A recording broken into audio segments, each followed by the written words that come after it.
Welcome back, everybody, to Brew Pod Between the Lines podcast. This is your host, Caden Nadsett, and what an incredible weekend for the Milwaukee Brewers, and really just an incredible week all through. Ended up the homestand at 6-1, going against the Chicago natives in the Cubs and White Sox during the week.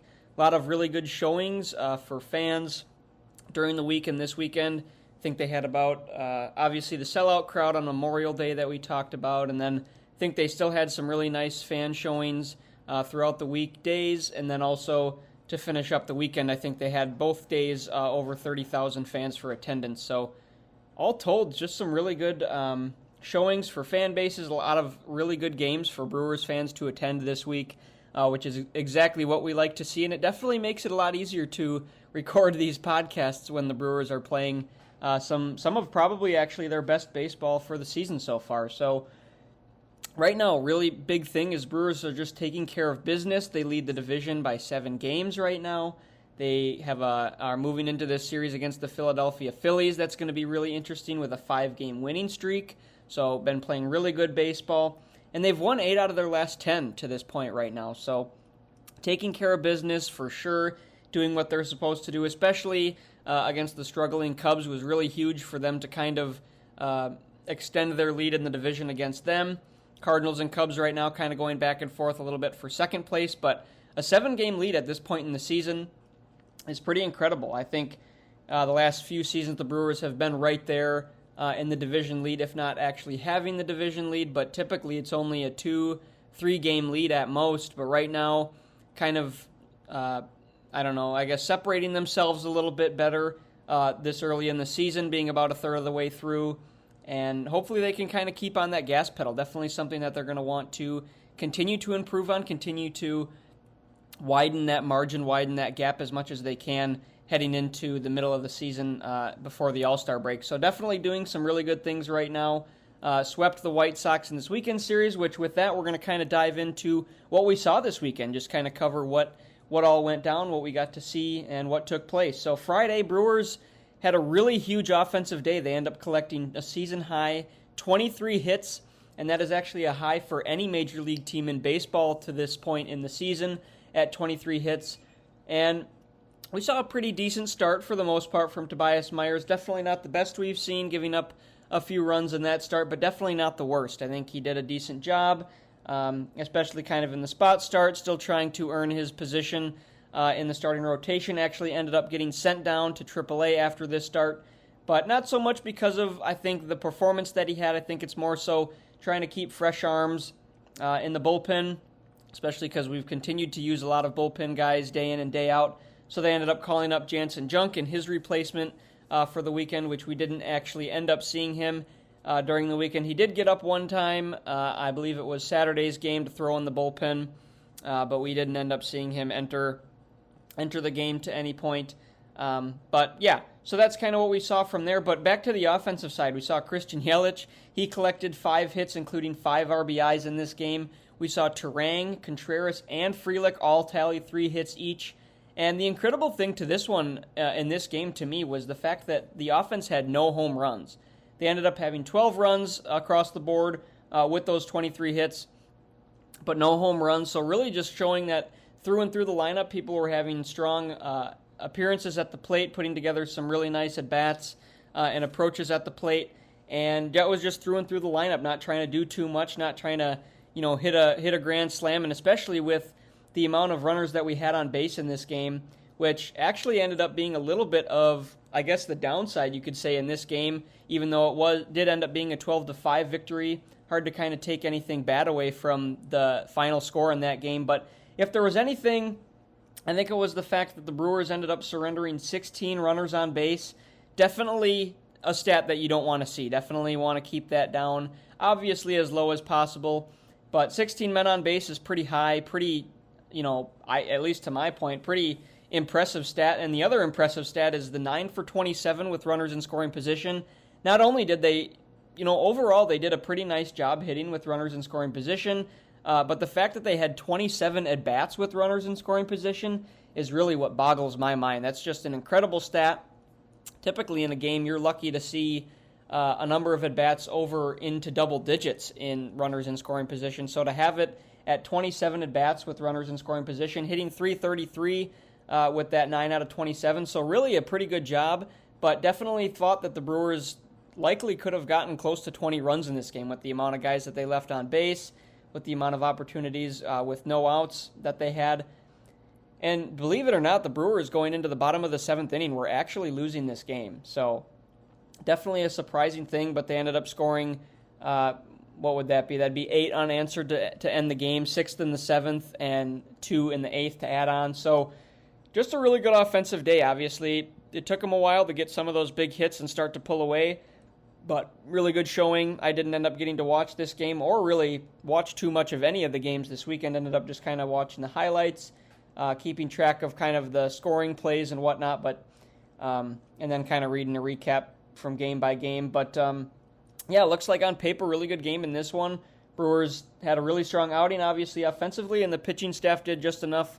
5 runs, not too bad, not great, but not too bad to hold the White Sox to those 5 runs and to give the offense a chance later on in the game, which is exactly what happened. So really nice to see them win that one 12-5. Jumping into Saturday, we see Robert Gazzer get the ball for his 4th start at American Family Field, his 5th overall, and he gets roughed up a little bit in this one, actually. Ends up only throwing 5 innings of baseball, surrenders 3 runs, all via the home run ball, gave up a couple of home runs in this one, while allowing 7 hits and collected 3 strikeouts in this one.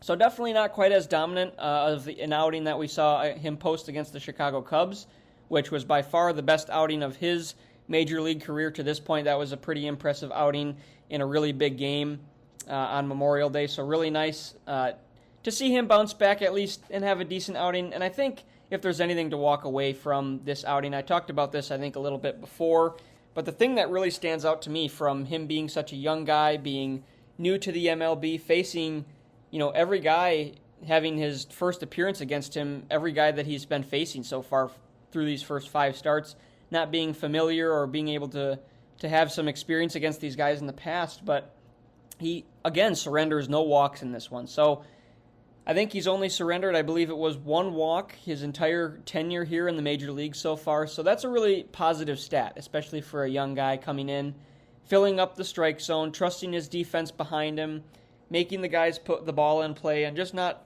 allowing those free base runners to the opponent offense. And it seems like that's when it really gets away from you, when those offenses have those big innings. It usually seems to come from, you gave up some walks, have some wild command in those innings. And we saw a little bit of that same thing on Sunday for Freddie Peralta in that first inning. But overall, for Gazzer, I think he's done a fantastic job. He's been a great addition to the Milwaukee Brewers starting rotation, who's been hurting so far this year.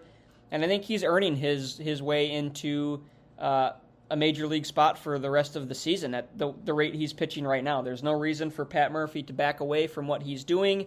He's actually probably been one of the better starting pitchers. I know I said that in the last episode, but overall, he's been probably the most consistent starting pitcher the last 4 or 5 times through, if you go over all the guys in that stretch of time. So really nice to see Gazzer doing what he's doing, having some success so early in his career at the major league level. Really good to see from him. And offense in this one, facing a really tough lefty in Garrett Crochet for the Chicago White Sox. He ends up throwing 6 innings of 1-run ball and collects 8 strikeouts. So Brewers got to him early a little bit, got a run-scoring double from Joey Ortiz in the second inning, but that was really it against Crochet. Able to get his pitch count up a little bit, only limiting him to pitch 6 innings, but he definitely did what he was called on to do for the Chicago White Sox. And once again, Brewers trailed in this one heading into the 7th inning. Really kind of had a similar thing in all 3 games. The last one didn't trail too much of the game, only that first inning, but at one point in each 3 of these games, the Brewers were trailing and had to make some comeback victories. But in the 7th inning, in this one, it was Willy Adames who came up with the huge clutch 2-run, 2-out single up the middle to tie it, and then he collected a massive walk-off hit, obviously, to win it there in the 10th inning. So really amazing things that we've seen from Adames. I know I had talked about in a couple of the previous ones, a couple of episodes prior to the last couple, I'd say about 4 or 5 episodes ago, I was really talking about the struggles that we had seen out of Willy Adames And he has completely turned that narrative around. He actually ended up winning, which we're going to talk about here towards the end, the National League Player of the Week for this last week of baseball. And he's just doing a really nice job filling in that cleanup role in the Milwaukee Brewers lineup and kind of taking some pressure, like I said. Him, when he's going well, when he's coming up to the plate with success, having confidence in himself, which I think is a big thing for him too. I think when he's struggling at the plate, he tries to do too much, but just kind of getting back to the roots of baseball, driving the ball to the opposite field, giving what the pitcher gives you, and just doing a really nice job. So he has a massive game in this one, comes up with the game-tying and game-winning hits for the Milwaukee Brewers, and just some excellent work. Also saw some really good work out of the bullpen in this one, provided 5 scoreless innings of baseball, only surrendered 1 hit, no walks, and recorded 6 strikeouts throughout those 5 innings as well. We saw the combined effort from Koenig, who came in after Gazer ended up exiting. We saw McGill, huge to see him back. He records 3 strikeouts after taking that scary ball off of his throwing arm against the Chicago Cubs. So really nice to not have to deal with another injury stint from one of our power relievers. So really nice outing from him. Good to see that he's back in good health and picking up right where he left off. We saw Yoel Payamps come in, deliver a scoreless inning from Peguero. And then Milner, who came in that big 10th inning with that runner starting on second base, had an excellent inning and escaped that game without giving up. Escaped that inning without giving up any runs and ended up with the win in this one. So he advances to 3-0 on the season. Continue to see some really consistent and good things from a lot of these bullpen guys. So really good to see that. And then with that, we'll jump into the series finale here on Sunday. Brewers, like I said, they trailed again in this one. Freddie Peralta ended up having a 43 first pitch inning, which was, he saw some walks, saw some hard contact against the Chicago White Sox, but after that, he pretty much settled in. He ended up getting through 5 innings, ended up giving 1 more run up in the fourth inning off of a Paul DeJong home run, who had a really good series for the White Sox. But pretty impressive to have a 43-pitch first inning and then be able to come through and finish 5 innings after that. I think we saw kind of a similar thing, if you remember back to that Miles Michaelis Mother's Day outing for the St. Louis Cardinals in Milwaukee. He ended up having a 40-plus pitch first inning and ended up finishing 6 innings of baseball. So pretty impressive to see these guys have such a rough first inning. Got to give credit to Contreras for helping him kind of navigate through it. Escaped that inning with only the 2 runs given up. Could have definitely been a lot worse and seen the Brewers almost fall too far behind there in that first inning. So really nice to see him kind of navigate through after not throwing his best inning and starting of the game of baseball for sure. But Brewers offense backed him up. We saw Bowers in the second inning. He has a huge RBI double down the line to make it a 2-1 game. And then after a hit by pitch to Gary Sanchez, Jackson Chourio comes up and hits his 6th home run of the season, a 3-run homer to left field on a hanging slider first pitch. So really nice to see these guys. It seems like a new guy. I've talked about this so many times. It's just a new guy every day for the offense, a new guy on the pitching staff. You know, it's just day in and day out. You don't know who you're going to see come through. We saw Yelich have that big day on Friday. Adames have that huge game on Saturday, and then a combination of Chourio, Bowers, Ortiz offensively having a really nice game on Sunday. So just is really nice to be able to depend on all these guys and have confidence in all these players, no matter where you put them in the lineup, it seems like, for Pat Murphy. They just seem to perform. They seem to have some pretty consistent at-bats. And obviously, I think this year the one thing that separates them that I've talked about a ton too is the stolen base opportunities. The fact that they're able to keep pressure on the pitching staff of the opposing team and keep with it on that end. It's just been a fantastic improvement for the Milwaukee Brewers. It's definitely showed in their offensive numbers, and I think it just really improves a little bit of everything offensively because you get in those situations rather than being on first, you got guys on second. Rather than having first and second, you got guys on second and third. And as a pitcher, you're trying to be a lot more perfect with your pitches, and when you're trying to be more perfect, you seem to make some more mistakes, hanging balls over the middle, throwing some balls in the dirt, or whatever it may be, drawing more walks, surrendering more walks, I guess. But just really nice to see these approaches and have it be a different guy every day. So that was Chourio's 6th home run of the season, which really ended up being the difference for the Brewers, but a huge add-on, 2-run single in the 8th inning with 2 outs from Gary Sanchez, who I think is quickly becoming Mr. 8th inning because we've seen a couple of go-ahead home runs from him in the 8th inning. That was back against the Pirates in Pittsburgh, and then, of course, just this week against the Chicago Cubs in that series finale. So I think he's just becoming Mr. Clutch in the 8th inning. He's been huge. I know I talked about him early on in the season really being a struggle and kind of being a head-scratcher, but he's turned that around, kind of caused me to shut my mouth, which is totally okay. I'm not going to complain about that by any means, and I don't mind being proven wrong by any means, especially when it's in this fashion. So really good to see Gary Sanchez continue to come through, especially later on in the games, and he's really solidified his role in this Milwaukee Brewers offense and has done a really nice job behind the plate, I think, overall too. But that was a really huge 2-out single, added some insurance going into the 9th inning. But before that had happened, we saw kind of a crazy thing unfold in the 8th inning. Really just a wild 8th inning altogether, defensively for the pitching staff and offensively for the Brewers as well. We ended up seeing Herget start that 8th inning after having a couple of strong innings in the 6th and 7th after coming in for Freddie Peralta. He ended up walking the first 2 batters in the 8th. We see Anoli Paredes come in, which we're going to talk about him a little bit in the end. He's been fantastic. He comes in that high-stress situation, and first pitch ball ends up squirting away from William Contreras a little bit, who throws out the, just at that point, new pinch runner Remillard for the Chicago White Sox after he was pinch running for Dominic Fletcher, who, kudos to him and tip your hat to what an amazing home run robbery catch he made crashing into the wall in the 7th inning to rob William Contreras of what would have been a 3-run home run in the 7th. But just incredible to see what William Contreras is able to do. He ends up throwing Remillard out at third. And Remillard, he kind of hesitates a little bit at the beginning there, and you think, looking back at the film, it's like, man, if he would have just taken off right away, he probably makes it, or at least makes it much closer. But William Contreras fielded the ball, kept an eye on him, darts one down to third base, and had him out by a couple steps. I mean, it wasn't even close at third base, so really big out for that first one.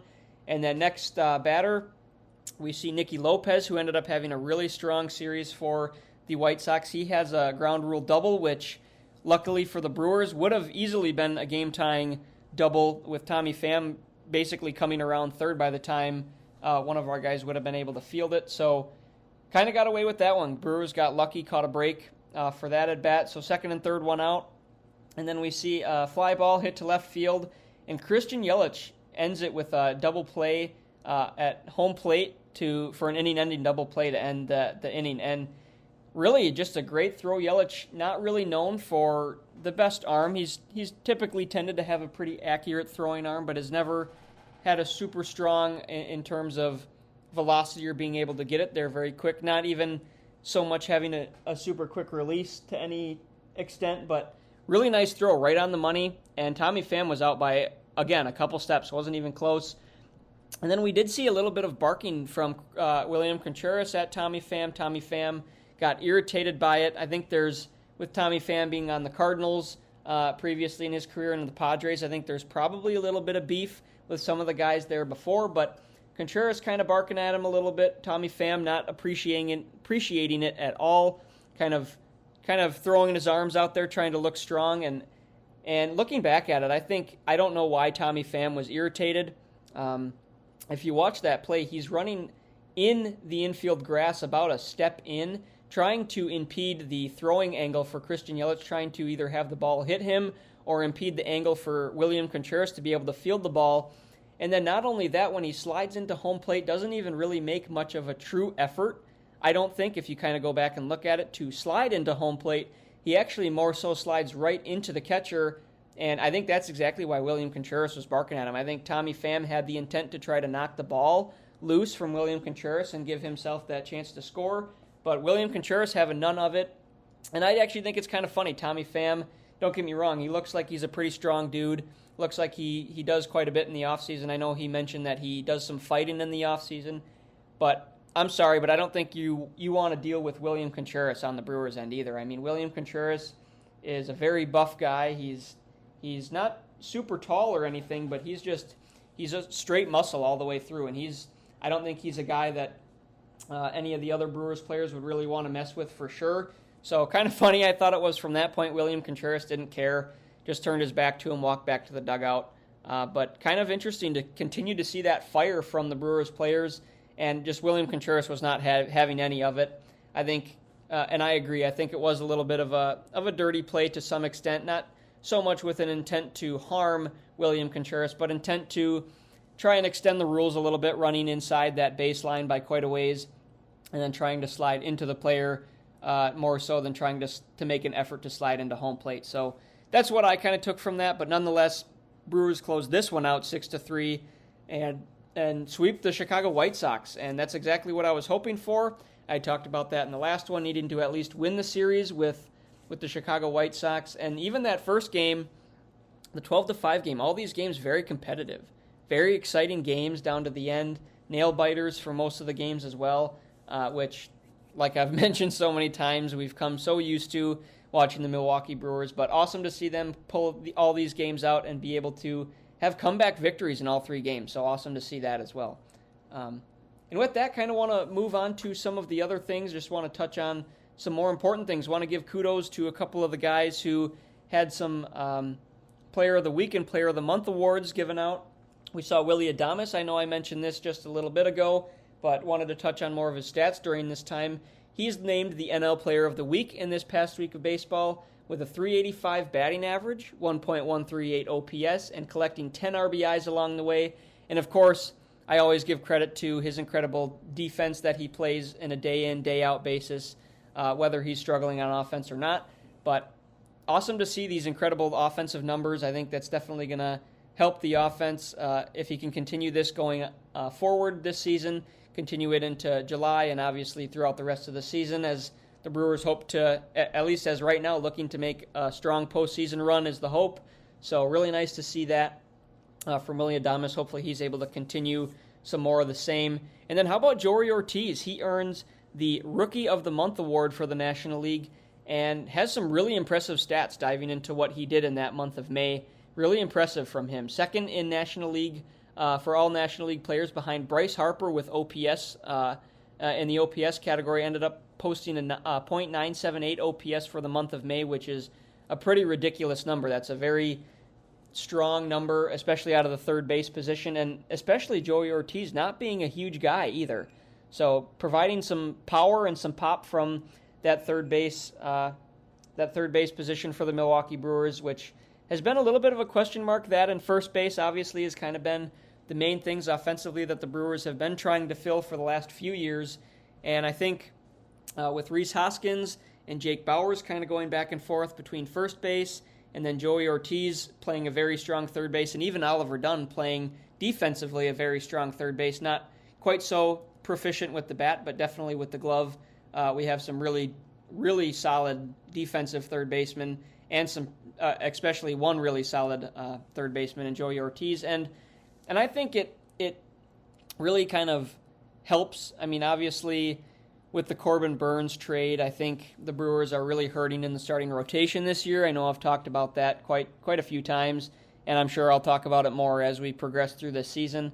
And I don't think you can really amount to how much support Corbin Burnes supplied to the Milwaukee Brewers starting rotation, obviously earning that Cy Young Award, being the runner-up in a couple years as well, or not the runner-up, but at least being in the conversation.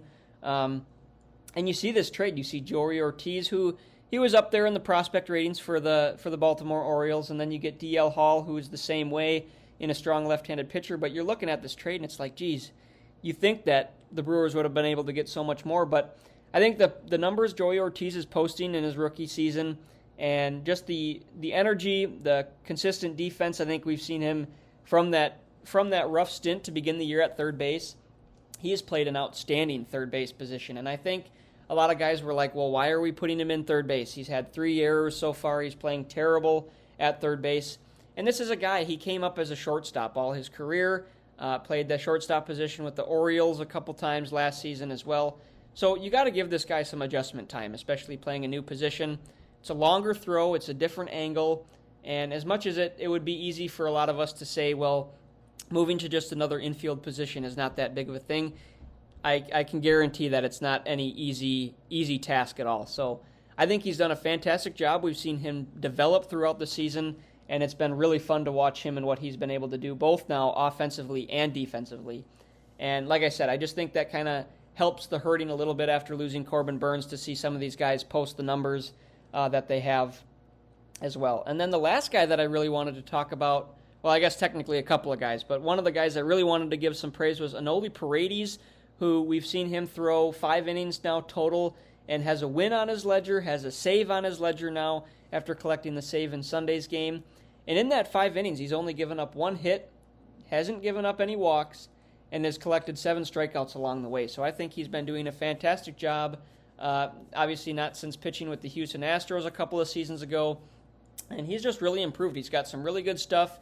Has had a little bit of defensive help behind him, obviously yesterday in that 8th inning, and then with that ridiculous Sal Frelick diving catch in that Cubs series to rob Ian Happ of at least a double, if not a triple for sure. So really good to see Enoli Paredes, though. Just another one of these bullpen guys that continues to surprise us, along with Brian Hudson and some of the other guys that have come through this year. Trevor McGill having a lot more impressive year than I really anticipated. So, Jared Koenig's doing much of the same.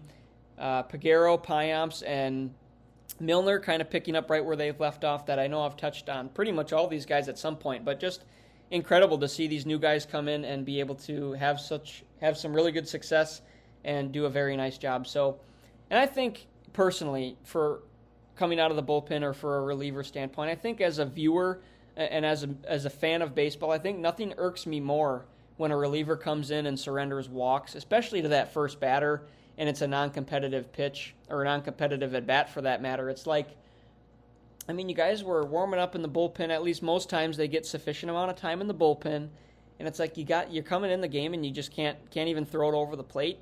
So, I mean, that's always irritating, but the fact that Paredes has not given up any walks in those 5 innings is a stat to look out for to see if he can continue that trend.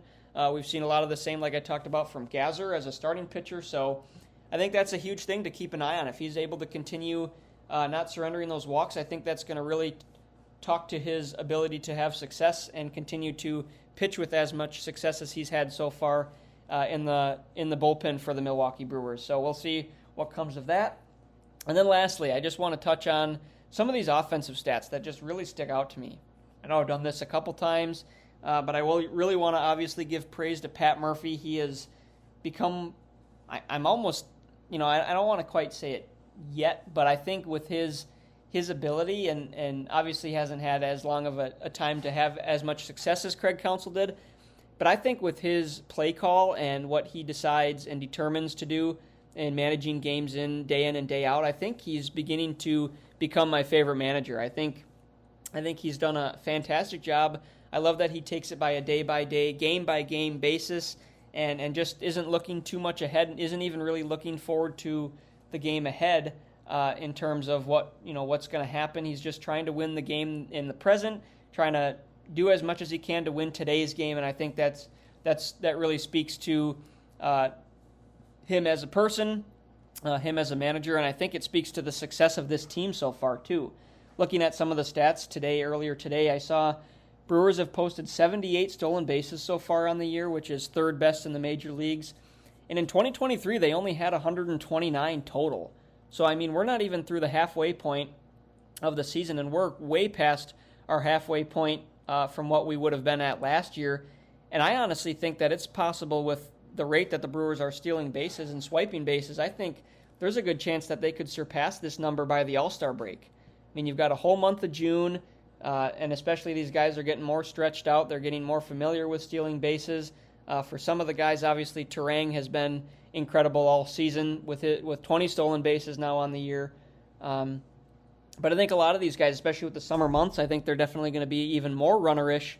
So I think it's going to be exciting to watch. And with the All-Star break being about halfway or even towards a little bit of the tail end, 3.5 weeks through July, which typically marks just over the halfway mark of the season, typically about 90 games or so at that point coming into the All-Star break. I think it's possible that the Brewers surpass their total number from last year by the All-Star break, which would be incredible.